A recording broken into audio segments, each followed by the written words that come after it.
Since so many of you guys liked that video that we just did, I decided I'm going to do it again, but with a little bit of a twist. I'm going to do it with sports cards instead of Pokemon cards and see how the experience is different.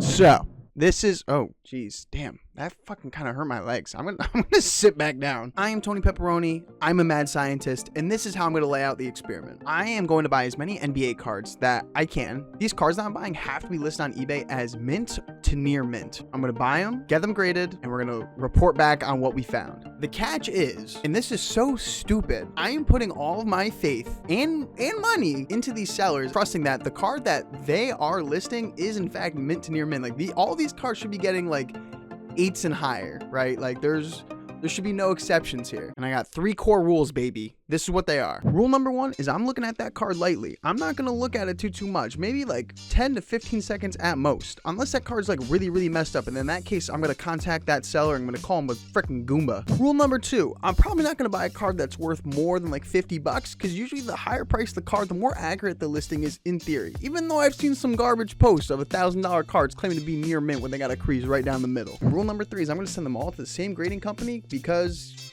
I think that's probably the most important thing. They all need to get graded on the same scale by the same people at the same company. All right, cowboys, saddle up. We're going to eBay.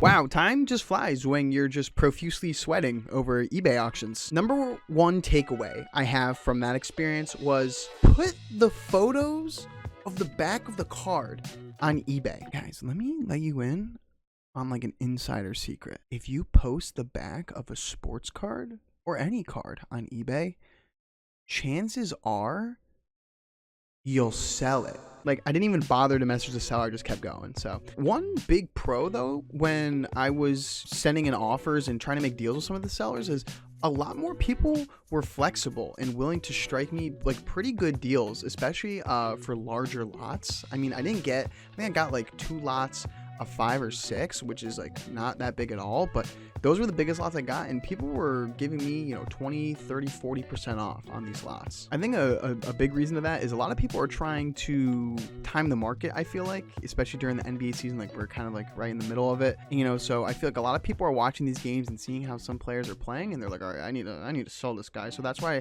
I feel like I was getting a lot of deals. And also I feel like it's really different from Pokemon, because like Charizard can't tear his ACL getting like crossed up by Squirtle, right? Like that's just like not a thing. So, you know, you don't really have to worry about someone getting injured in Pokemon. So maybe that's why people were so much more stiff with sending in deals to me last time. But, you know, time in the market's a big thing. I mean, a lot of teams, you know, in the NBA right now aren't doing too hot. I feel like a lot of them are tanking for Mr. Victor Wembanyama.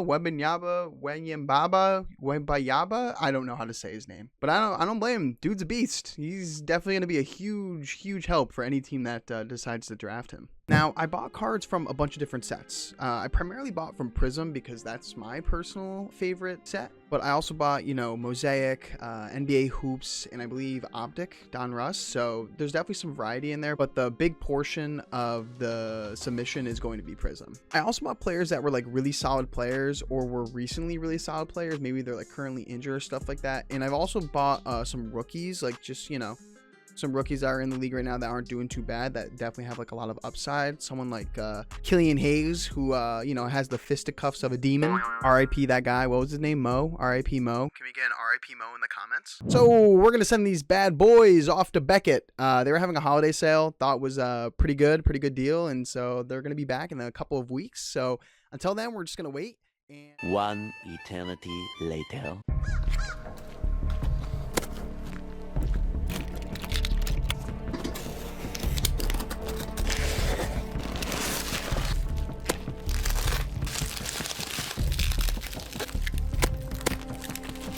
The cards are finally here. I'll be honest, I haven't used BGS too much recently, and I think I kind of got reminded why. I mean, yes, on their website it does say like 30 to 60 day turnaround, and I get it, it's business days, yada yada yada. But at the rate that other companies are turning out cards right now, BGS, you got to pick up the pace. Listen, I just call it like I see it, okay? No biggie. I'm not bullying them. I'm just saying, if this was any other company, I'd say the same thing. But in reality, I'm just happy they're back, and let's just get right into it. We have a little bit of a smaller sample size here.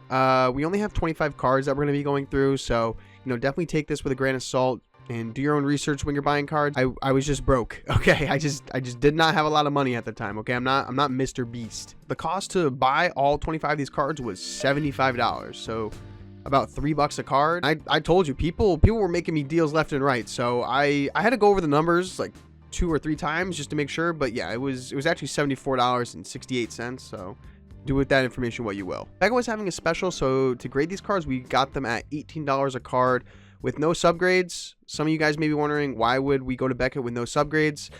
I'm asking myself the same thing. But listen, this is a learning experience, okay? Don't hate on me. So at $18 a card for 25 cards, that's $450, okay? Plus the upfront cost of just acquiring the cards of $75.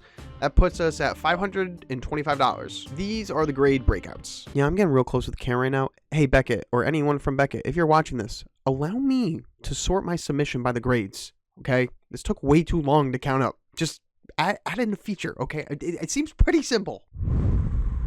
May I remind everyone, anything below an 8 is a failure, and whoever sold it to me, I'm coming for you. We got one 7.5.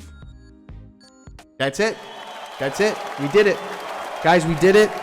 Everyone, thank you. We only got one below the near mint rating. So everyone was actually very truthful and honest, and I appreciate it. All jokes aside, this is great. I was actually really, really surprised, and this is going to be by far the highest percentage rate we've had of cards that were actually listed as accurate as near mint. We got 2 8s, we got 4 8.5s, we got 10 9s, and we got 8 9.5s. No 10s.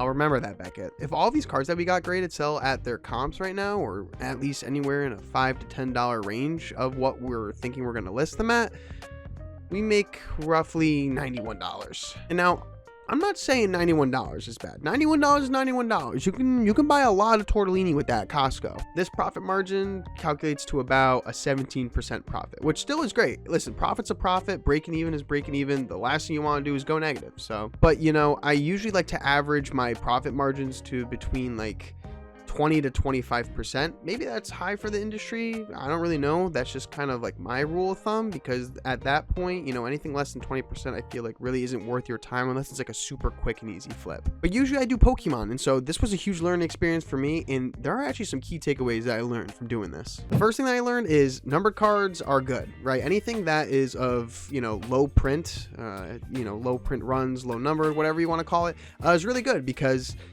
you know, it's kind of limited, right? That's kind of in the terminology of it. So usually those command a higher resale value. The next best thing is autos and patches, right? Anything that's associated with the player is really good, because you know, it's associated with a sense, a part of their history. Unlike, you know, half of these white napkins that are coming out of National Treasures now, but we won't get into that right now. Another thing is color matches. People really, really like when the parallel of a card matches the jersey or the team colors, right? Like for instance, in this submission, we got Tyler Hero Red Cracked Ice.